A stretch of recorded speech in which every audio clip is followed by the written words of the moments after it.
त्रिदलं त्रिगुणाकारं त्रिनेत्रं च त्रिधायुधं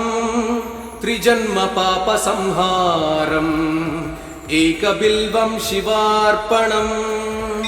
त्रिशाकै बिल्वपत्रैश्च अच्छिदै कोमलै शुभै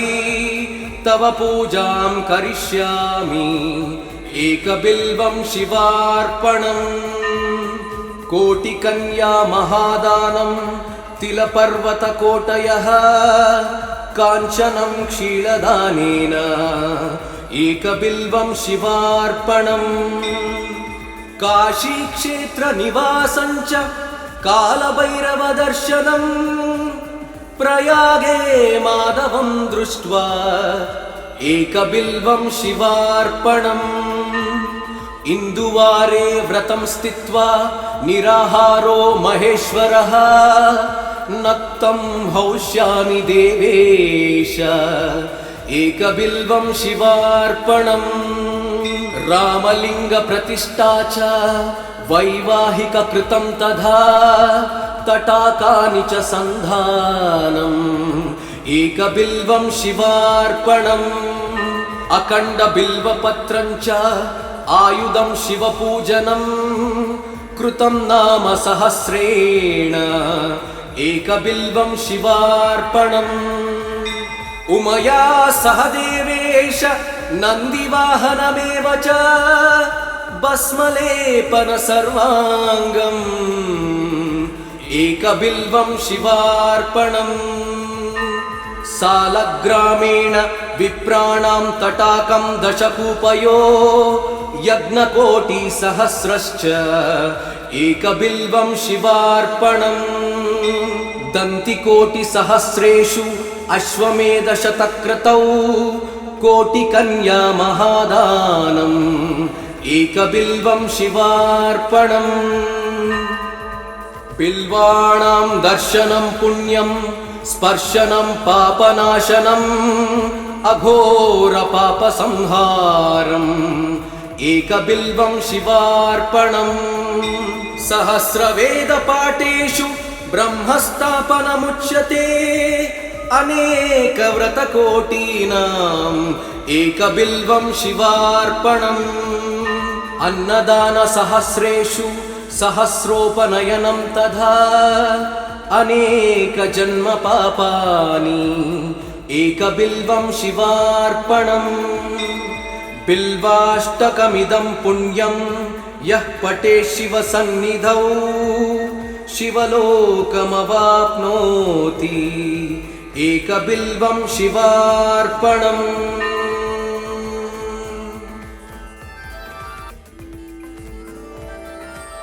त्रिदलं त्रिगुणाकारं त्रिनेत्रं च त्रिधायुधं त्रिजन्म पापसंहारम् एकबिल्वं शिवार्पणम् त्रिशाकै बिल्वपत्रैश्च अच्छिदै कोमलै शुभै तव पूजां करिष्यामि एकबिल्वं शिवार्पणम् कोटिकन्या महादानं तिलपर्वतकोटयः काञ्चनं क्षीरदानेन एकबिल्वं शिवार्पणम् काशीक्षेत्रनिवासं च कालभैरवदर्शनम् प्रयागे माधवं दृष्ट्वा एकबिल्वं शिवार्पणम् इन्दुवारे व्रतं स्थित्वा निराहारो महेश्वरः नक्तं हौष्यामि देवेश एकबिल्वं शिवार्पणम् रामलिङ्गप्रतिष्ठा च वैवाहिककृतं तथा तटाकानि च सन्धानम् एकबिल्वं शिवार्पणम् अखण्डबिल्वपत्रं च आयुधं शिवपूजनम् कृतं नाम सहस्रेण एकबिल्वं शिवार्पणम् उमया सह देवेश नन्दिवाहनमेव च भस्मलेपन सर्वाङ्गम् एकबिल्वं शिवार्पणम् सालग्रामेण विप्राणां तटाकं दशकूपयो यज्ञकोटिसहस्रश्च एकबिल्वं शिवार्पणम् दन्तिकोटिसहस्रेषु अश्वमेधशतक्रतौ कोटिकन्या महादानम् एकबिल्वं शिवार्पणम् बिल्वाणां दर्शनं पुण्यं स्पर्शनं पापनाशनम् अघोरपापसंहारम् एकबिल्वं शिवार्पणम् सहस्रवेदपाठेषु ब्रह्मस्थापनमुच्यते अनेकव्रतकोटीनाम् एकबिल्वं शिवार्पणम् अन्नदानसहस्रेषु सहस्रोपनयनं तथा अनेकजन्मपापानि एकबिल्वं शिवार्पणम् बिल्वाष्टकमिदं पुण्यं यः पठेत् शिवसन्निधौ शिवलोकमवाप्नोति एकबिल्वं शिवार्पणम्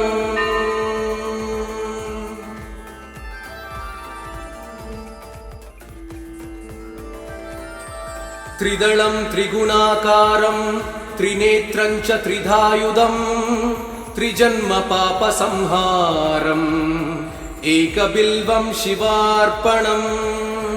त्रिशाकै बिल्वपत्रैश्च अच्छिदैः कोमलैः शुभैः तव पूजां करिष्यामि एकबिल्वं शिवार्पणम् कोटिकन्या महादानं तिलपर्वतकोटयः काञ्चनं क्षीरदानेन एकबिल्वं शिवार्पणम् काशीक्षेत्रनिवासं च कालभैरवदर्शनम् प्रयागे माधवं दृष्ट्वा एकबिल्वं शिवार्पणम् इन्दुवारे व्रतं स्थित्वा निराहारो महेश्वरः नक्तं हौष्यामि देवेश एकबिल्वं शिवार्पणम् रामलिङ्गप्रतिष्ठा च वैवाहिककृतं तथा तटाकानि च सन्धानम् एकबिल्वं शिवार्पणम् अखण्डबिल्वपत्रं च आयुधं शिवपूजनम् कृतं नाम सहस्रेण एकबिल्वं शिवार्पणम् उमया सह देवेश नन्दिवाहनमेव च भस्मलेपन सर्वाङ्गम् एकबिल्वं शिवार्पणम् सालग्रामेण विप्राणां तटाकं दशकूपयो यज्ञकोटिसहस्रश्च एकबिल्वं शिवार्पणम् दन्तिकोटिसहस्रेषु अश्वमेधशतक्रतौ कोटिकन्या महादानम् एकबिल्वं शिवार्पणम् बिल्वाणां दर्शनं पुण्यं स्पर्शनं पापनाशनम् अघोरपापसंहारम् एकबिल्वं शिवार्पणम् सहस्रवेदपाठेषु ब्रह्मस्थापनमुच्यते अनेकव्रतकोटीनाम् एकबिल्वं शिवार्पणम् अन्नदानसहस्रेषु सहस्रोपनयनं तथा अनेकजन्मपापानि एकबिल्वं शिवार्पणम् बिल्वाष्टकमिदं पुण्यं यः पठेत् शिवसन्निधौ शिवलोकमवाप्नोति एकबिल्वं शिवार्पणम्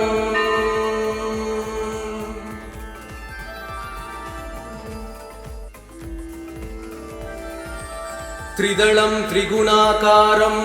त्रिनेत्रं च त्रिधायुधं त्रिजन्मपापसंहारम् एकबिल्वं शिवार्पणम् त्रिशाकै बिल्वपत्रैश्च अच्छिदैः कोमलैः शुभैः तव पूजां करिष्यामि एकबिल्वं शिवार्पणम् कोटिकन्या महादानं तिलपर्वतकोटयः काञ्चनं क्षीरदानेन एकबिल्वं शिवार्पणम् काशीक्षेत्रनिवासं च कालभैरवदर्शनम् प्रयागे माधवं दृष्ट्वा एकबिल्वं शिवार्पणम् इन्दुवारे व्रतं स्थित्वा निराहारो महेश्वरः नक्तं हौष्यामि देवेश एकबिल्वं शिवार्पणम् रामलिङ्गप्रतिष्ठा च वैवाहिककृतं तथा तटाकानि च सन्धानम् एकबिल्वं शिवार्पणम् अखण्डबिल्वपत्रं च आयुधं शिवपूजनं कृतं नाम सहस्रेण एकबिल्वं शिवार्पणम् उमया सह देवेश नन्दिवाहनमेव च भस्मलेपन सर्वाङ्गम् एकबिल्वं शिवार्पणम् सालग्रामेण विप्राणां तटाकं दशकूपयो यज्ञकोटिसहस्रश्च एकबिल्वं शिवार्पणम् दन्तिकोटिसहस्रेषु अश्वमेधशतक्रतौ कोटिकन्या महादानम् एकबिल्वं शिवार्पणम् बिल्वाणां दर्शनं पुण्यं स्पर्शनं पापनाशनम् अघोरपापसंहारम् एकबिल्वं शिवार्पणम् सहस्रवेदपाठेषु ब्रह्मस्थापनमुच्यते अनेकव्रतकोटीनाम् एकबिल्वं शिवार्पणम् अन्नदानसहस्रेषु सहस्रोपनयनं तथा अनेकजन्मपापानि एकबिल्वं शिवार्पणम् बिल्वाष्टकमिदं पुण्यं यः पठेत् शिवसन्निधौ शिवलोकमवाप्नोति एकबिल्वं शिवार्पणम्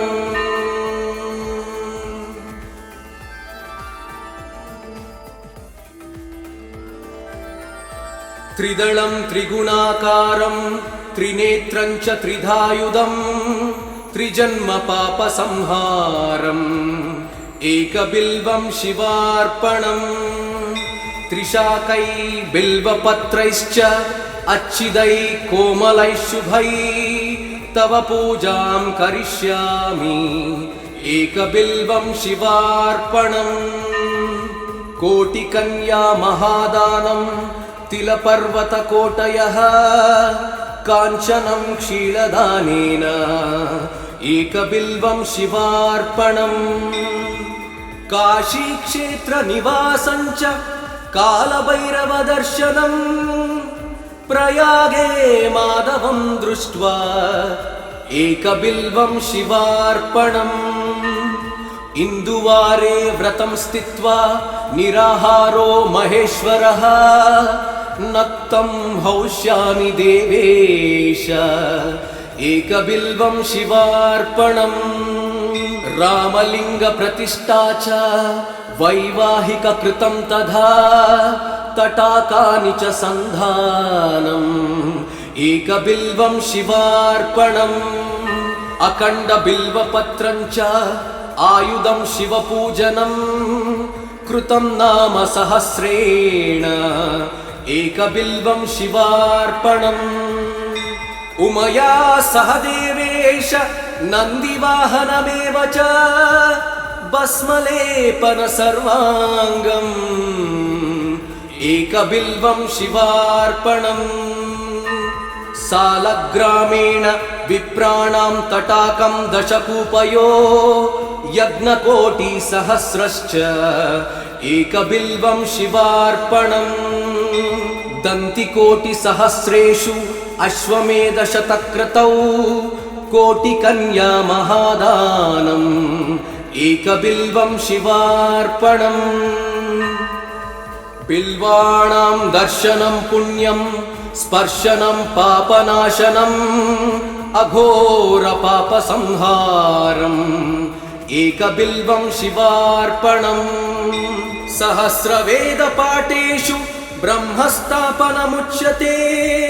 अनेकव्रतकोटीनाम्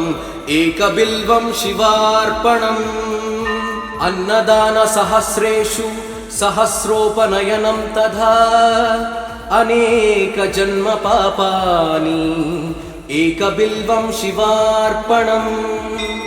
बिल्वाष्टकमिदं पुण्यं यः पठेत् शिवसन्निधौ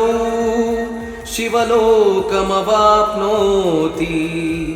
एकबिल्वं शिवार्पणम्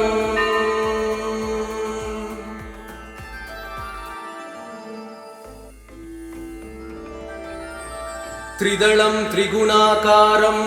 त्रिनेत्रं च त्रिधायुधं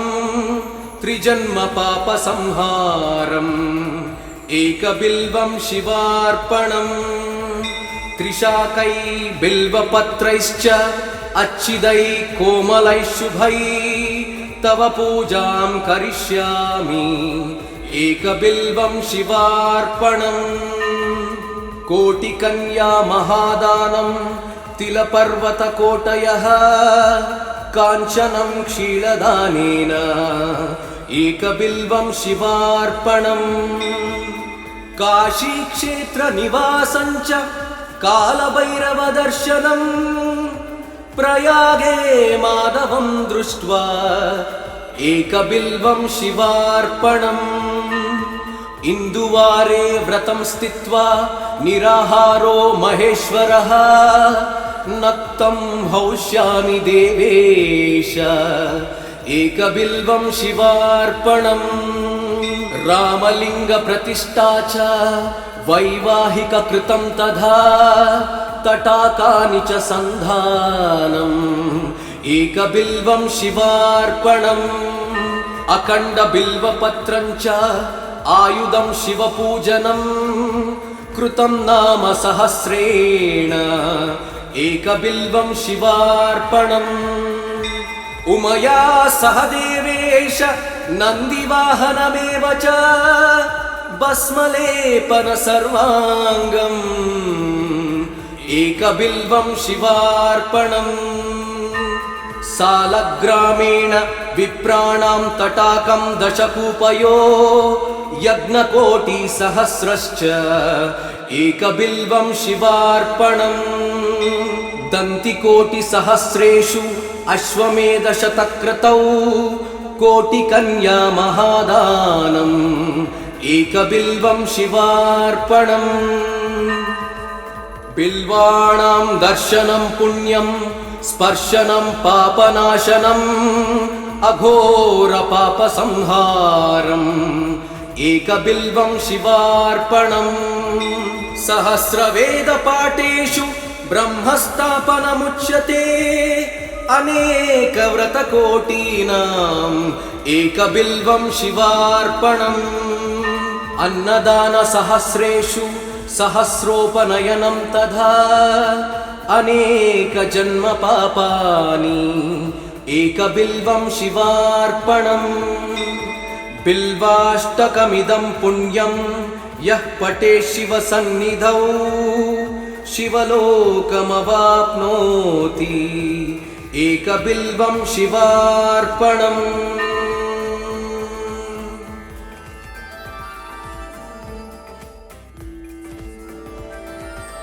त्रिदलं त्रिगुणाकारं त्रिनेत्रं च त्रिधायुधं त्रिजन्मपापसंहारम् एकबिल्वं शिवार्पणम् त्रिशाकै बिल्वपत्रैश्च अच्छिदै कोमलैः शुभै तव पूजां करिष्यामि एकबिल्वं शिवार्पणम् कोटिकन्या महादानं तिलपर्वतकोटयः काञ्चनं क्षीरदानेन एकबिल्वं शिवार्पणम् काशीक्षेत्रनिवासञ्च कालभैरवदर्शनम् प्रयागे माधवं दृष्ट्वा एकबिल्वं शिवार्पणम् इन्दुवारे व्रतं स्थित्वा निराहारो महेश्वरः नक्तं हौष्यामि देवेश एकबिल्वं शिवार्पणम् रामलिङ्गप्रतिष्ठा च वैवाहिककृतं तथा तटाकानि च सन्धानम् एकबिल्वं शिवार्पणम् अखण्डबिल्वपत्रं च आयुधं शिवपूजनम् कृतं नाम सहस्रेण एकबिल्वं शिवार्पणम् उमया सह देवेश नन्दिवाहनमेव च भस्मलेपन सर्वाङ्गम् एकबिल्वं शिवार्पणम् सालग्रामेण विप्राणां तटाकं दशकूपयो यज्ञकोटिसहस्रश्च एकबिल्वं शिवार्पणम् दन्तिकोटिसहस्रेषु अश्वमेधशतक्रतौ कोटिकन्या महादानम् एकबिल्वं शिवार्पणम् बिल्वाणां दर्शनं पुण्यं स्पर्शनं पापनाशनम् अघोरपापसंहारम् एकबिल्वं शिवार्पणम् सहस्रवेदपाठेषु ब्रह्मस्थापनमुच्यते अनेकव्रतकोटीनाम् एकबिल्वं शिवार्पणम् अन्नदानसहस्रेषु सहस्रोपनयनं तथा अनेकजन्मपापानि एकबिल्वं शिवार्पणम् बिल्वाष्टकमिदं पुण्यं यः पठेत् शिवसन्निधौ शिवलोकमवाप्नोति एकबिल्वं शिवार्पणम्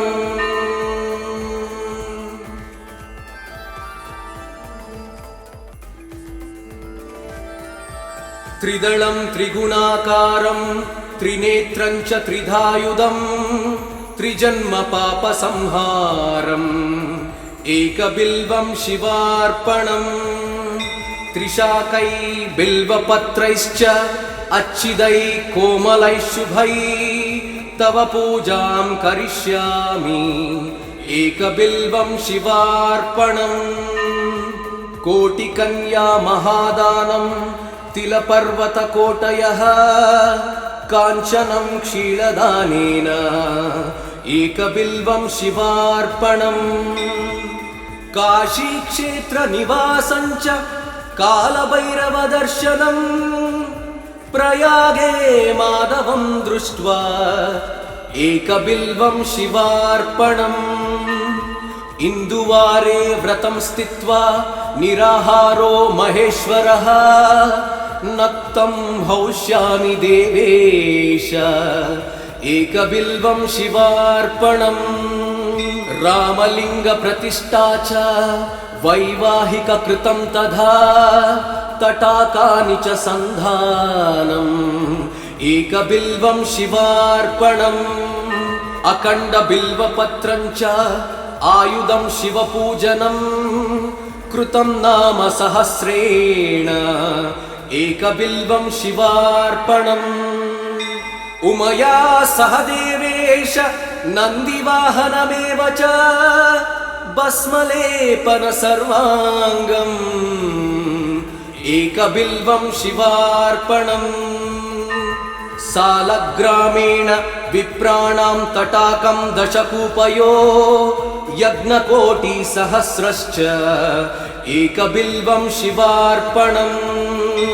दन्तिकोटिसहस्रेषु अश्वमेधशतक्रतौ कोटिकन्या महादानम् एकबिल्वं शिवार्पणम् बिल्वाणां दर्शनं पुण्यं स्पर्शनं पापनाशनम् अघोरपापसंहारम् एकबिल्वं शिवार्पणम् सहस्रवेदपाठेषु ब्रह्मस्थापनमुच्यते अनेकव्रतकोटीनाम् एकबिल्वं शिवार्पणम् अन्नदानसहस्रेषु सहस्रोपनयनं तथा अनेकजन्मपापानि एकबिल्वं शिवार्पणम् बिल्वाष्टकमिदं पुण्यं यः पठेत् शिवसन्निधौ शिवलोकमवाप्नोति एकबिल्वं शिवार्पणम्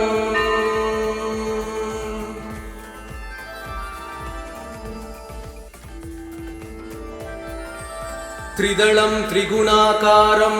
त्रिनेत्रं च त्रिधायुधं त्रिजन्मपापसंहारम् एकबिल्वं शिवार्पणम् त्रिशाकै बिल्वपत्रैश्च अच्छिदै कोमलैः शुभै तव पूजां करिष्यामि एकबिल्वं शिवार्पणम् कोटिकन्या महादानं तिलपर्वतकोटयः काञ्चनं क्षीरदानेन एकबिल्वं शिवार्पणम् काशीक्षेत्रनिवासं च कालभैरवदर्शनम् प्रयागे माधवं दृष्ट्वा एकबिल्वं शिवार्पणम् इन्दुवारे व्रतं स्थित्वा निराहारो महेश्वरः नक्तं हौष्यामि देवेश एकबिल्वं शिवार्पणम् रामलिङ्गप्रतिष्ठा च वैवाहिककृतं तथा तटाकानि च सन्धानम् एकबिल्वं शिवार्पणम् अखण्डबिल्वपत्रं च आयुधं शिवपूजनं कृतं नाम सहस्रेण एकबिल्वं शिवार्पणम् उमया सह देवेश नन्दिवाहनमेव च भस्मलेपन सर्वाङ्गम् एकबिल्वं शिवार्पणम् सालग्रामेण विप्राणां तटाकं दशकूपयो यज्ञकोटिसहस्रश्च एकबिल्वं शिवार्पणम् दन्तिकोटिसहस्रेषु अश्वमेधशतक्रतौ कोटिकन्या महादानम् एकबिल्वं शिवार्पणम् बिल्वाणां दर्शनं पुण्यं स्पर्शनं पापनाशनम् अघोरपापसंहारम् एकबिल्वं शिवार्पणम् सहस्रवेदपाठेषु ब्रह्मस्थापनमुच्यते अनेकव्रतकोटीनाम् एकबिल्वं शिवार्पणम् अन्नदानसहस्रेषु सहस्रोपनयनं तथा अनेकजन्मपापानि एकबिल्वं शिवार्पणम् बिल्वाष्टकमिदं पुण्यं यः पठेत् शिवसन्निधौ शिवलोकमवाप्नोति एकबिल्वं शिवार्पणम्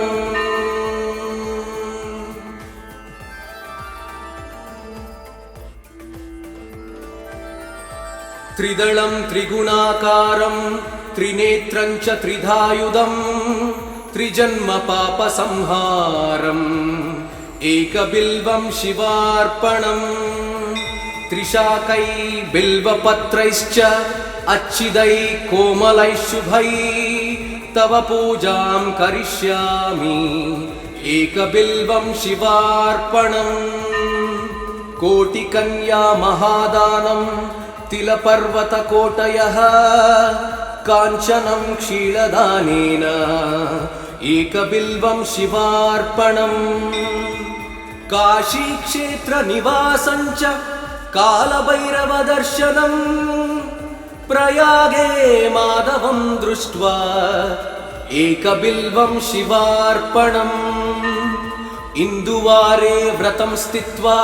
निराहारो महेश्वरः नक्तं हौष्यामि देवेश एकबिल्वं शिवार्पणम् रामलिङ्गप्रतिष्ठा च वैवाहिककृतं तथा तटाकानि च सन्धानम् एकबिल्वं शिवार्पणम् अखण्डबिल्वपत्रं च आयुधं शिवपूजनम् कृतं नाम सहस्रेण एकबिल्वं शिवार्पणम् उमया सह देवेश नन्दिवाहनमेव च भस्मलेपन सर्वाङ्गम् एकबिल्वं शिवार्पणम् सालग्रामेण विप्राणां तटाकं दशकूपयो यज्ञकोटिसहस्रश्च एकबिल्वं शिवार्पणम् दन्तिकोटिसहस्रेषु अश्वमेधशतक्रतौ कोटिकन्या महादानम् एकबिल्वं शिवार्पणम् बिल्वाणां दर्शनं पुण्यं स्पर्शनं पापनाशनम् अघोरपापसंहारम् एकबिल्वं शिवार्पणम् सहस्रवेदपाठेषु ब्रह्मस्थापनमुच्यते अनेकव्रतकोटीनाम् एकबिल्वं शिवार्पणम् अन्नदानसहस्रेषु सहस्रोपनयनं तथा अनेकजन्मपापानि एकबिल्वं शिवार्पणम् बिल्वाष्टकमिदं पुण्यं यः पठेत् शिवसन्निधौ शिवलोकमवाप्नोति एकबिल्वं शिवार्पणम्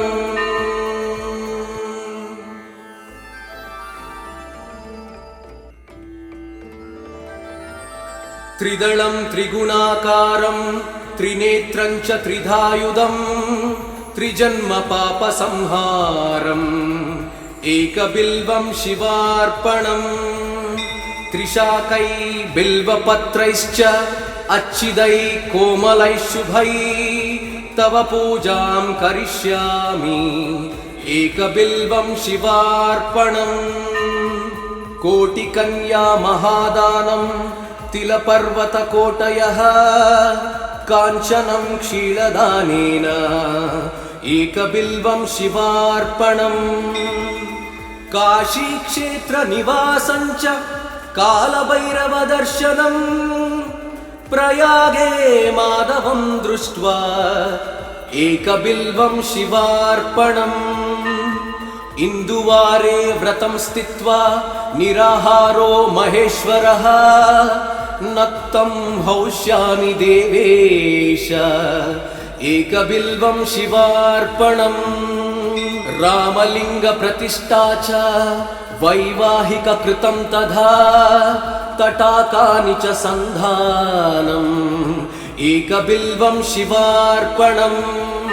अखण्डबिल्वपत्रं च आयुधं शिवपूजनम् कृतं नाम सहस्रेण एकबिल्वं शिवार्पणम् उमया सह देवेश नन्दिवाहनमेव च भस्मलेपन सर्वाङ्गम् एकबिल्वं शिवार्पणम् सालग्रामेण विप्राणां तटाकं दशकूपयो यज्ञकोटिसहस्रश्च एकबिल्वं शिवार्पणम् दन्तिकोटिसहस्रेषु अश्वमेधशतक्रतौ कोटिकन्या महादानम् एकबिल्वं शिवार्पणम् बिल्वाणां दर्शनं पुण्यं स्पर्शनं पापनाशनम् अघोरपापसंहारम्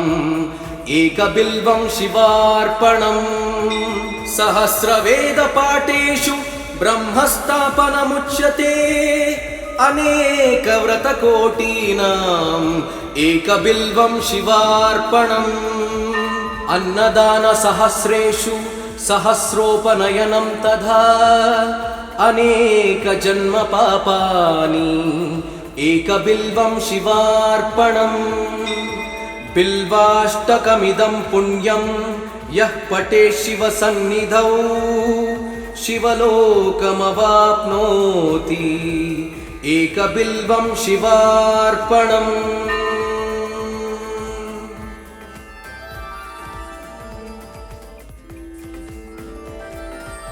त्रिदलं त्रिगुणाकारं त्रिनेत्रं च त्रिधायुधं त्रिजन्म पापसंहारम् एकबिल्वं शिवार्पणम्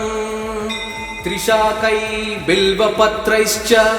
अच्छिदै कोमलै शुभै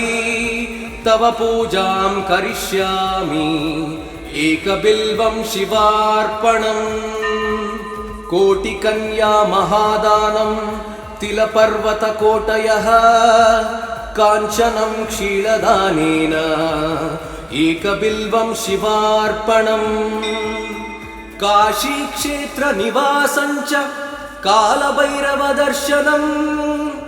प्रयागे माधवं दृष्ट्वा एकबिल्वं शिवार्पणम् इन्दुवारे व्रतं स्थित्वा निराहारो महेश्वरः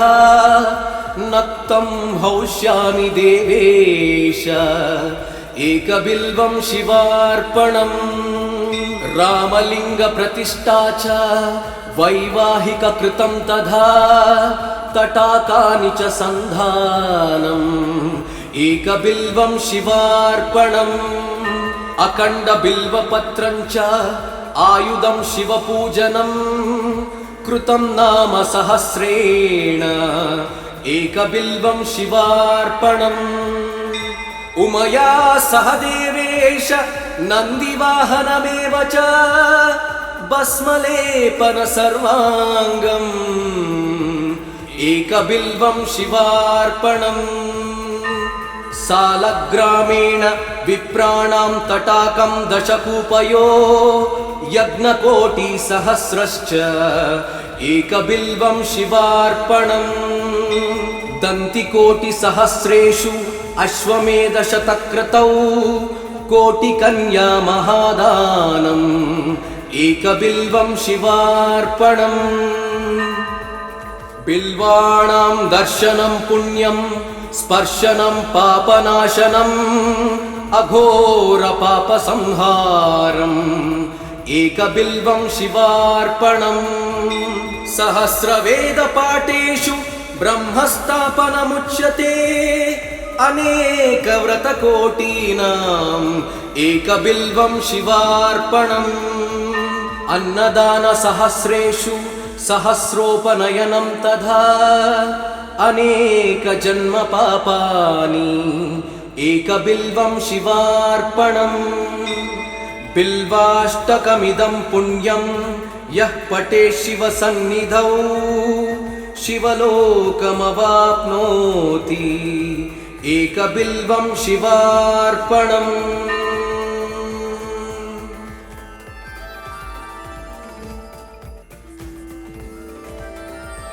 त्रिदलं त्रिगुणाकारं त्रिनेत्रं च त्रिधायुधं त्रिजन्म पापसंहारम् एकबिल्वं शिवार्पणम् त्रिशाकै बिल्वपत्रैश्च अच्छिदै कोमलै शुभै तव पूजां करिष्यामि एकबिल्वं शिवार्पणम् कोटिकन्या महादानं तिलपर्वतकोटयः काञ्चनं क्षीरदानेन एकबिल्वं शिवार्पणम् काशीक्षेत्रनिवासं च कालभैरवदर्शनम् प्रयागे माधवं दृष्ट्वा एकबिल्वं शिवार्पणम् इन्दुवारे व्रतं स्थित्वा निराहारो महेश्वरः नक्तं हौष्यामि देवेश एकबिल्वं शिवार्पणम् रामलिङ्गप्रतिष्ठा च वैवाहिककृतं तथा तटाकानि च सन्धानम् एकबिल्वं शिवार्पणम् अखण्डबिल्वपत्रं च आयुधं शिवपूजनम् कृतं नाम सहस्रेण एकबिल्वं शिवार्पणम् उमया सह देवेश नन्दिवाहनमेव च भस्मलेपन सर्वाङ्गम् एकबिल्वं शिवार्पणम् सालग्रामेण विप्राणां तटाकं दशकूपयो यज्ञकोटिसहस्रश्च एकबिल्वं शिवार्पणम् दन्तिकोटिसहस्रेषु अश्वमेधशतक्रतौ कोटिकन्या महादानम् एकबिल्वं शिवार्पणम् बिल्वाणां दर्शनं पुण्यं स्पर्शनं पापनाशनम् अघोरपापसंहारम् एकबिल्वं शिवार्पणम् सहस्रवेदपाठेषु ब्रह्मस्थापनमुच्यते अनेकव्रतकोटीनाम् एकबिल्वं शिवार्पणम् अन्नदानसहस्रेषु सहस्रोपनयनं तथा अनेकजन्मपापानि एकबिल्वं शिवार्पणम् बिल्वाष्टकमिदं पुण्यं यः पठेत् शिवसन्निधौ शिवलोकमवाप्नोति एकबिल्वं शिवार्पणम्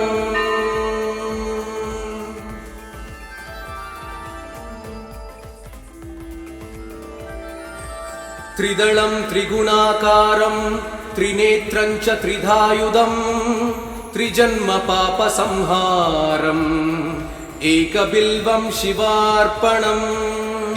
त्रिशाकै बिल्वपत्रैश्च अच्छिदै कोमलै शुभै तव पूजां करिष्यामि एकबिल्वं शिवार्पणम् कोटिकन्या महादानं तिलपर्वतकोटयः काञ्चनं क्षीरदानेन एकबिल्वं शिवार्पणम् काशीक्षेत्रनिवासं च कालभैरवदर्शनम् प्रयागे माधवं दृष्ट्वा एकबिल्वं शिवार्पणम् इन्दुवारे व्रतं स्थित्वा निराहारो महेश्वरः नक्तं हौष्यामि देवेश एकबिल्वं शिवार्पणम् रामलिङ्गप्रतिष्ठा च वैवाहिककृतं तथा तटाकानि च सन्धानम् एकबिल्वं शिवार्पणम् अखण्डबिल्वपत्रं च आयुधं शिवपूजनम् कृतं नाम सहस्रेण एकबिल्वं शिवार्पणम् उमया सह देवेश नन्दिवाहनमेव च भस्मलेपन सर्वाङ्गम् एकबिल्वं शिवार्पणम् सालग्रामेण विप्राणां तटाकं दशकूपयो यज्ञकोटिसहस्रश्च एकबिल्वं शिवार्पणम् दन्तिकोटिसहस्रेषु अश्वमेधशतक्रतौ कोटिकन्या महादानम् एकबिल्वं शिवार्पणम् बिल्वाणां दर्शनं पुण्यं स्पर्शनं पापनाशनम् अघोरपापसंहारम् एकबिल्वं शिवार्पणम् सहस्रवेदपाठेषु ब्रह्मस्थापनमुच्यते अनेकव्रतकोटीनाम् एकबिल्वं शिवार्पणम् अन्नदानसहस्रेषु सहस्रोपनयनं तथा अनेकजन्मपापानि एकबिल्वं शिवार्पणम् बिल्वाष्टकमिदं पुण्यं यः पठेत् शिवसन्निधौ शिवलोकमवाप्नोति एकबिल्वं शिवार्पणम्।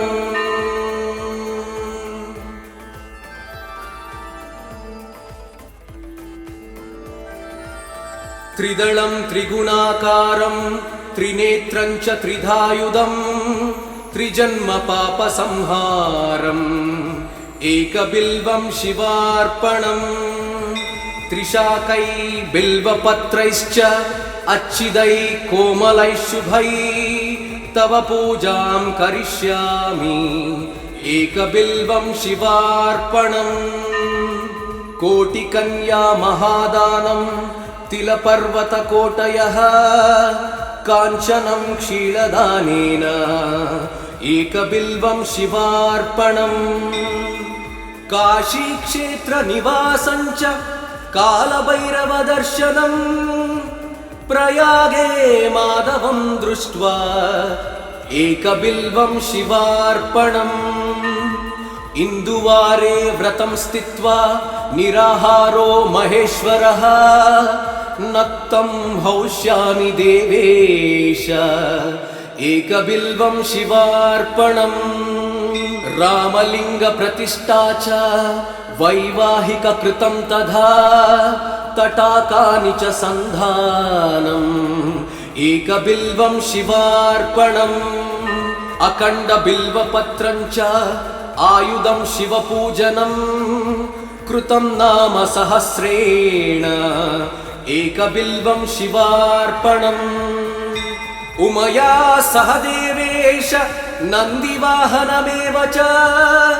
भस्मलेपन सर्वाङ्गम् एकबिल्वं शिवार्पणम्। सालग्रामेण विप्राणां तटाकं दशकूपयो यज्ञकोटिसहस्रश्च एकबिल्वं शिवार्पणम्। दन्तिकोटिसहस्रेषु अश्वमेधशतक्रतौ कोटिकन्या महादानम् एकबिल्वं शिवार्पणम्। बिल्वाणां दर्शनं पुण्यं स्पर्शनं पापनाशनम् अघोरपापसंहारम् एकबिल्वं शिवार्पणम्। सहस्रवेदपाठेषु ब्रह्मस्थापनमुच्यते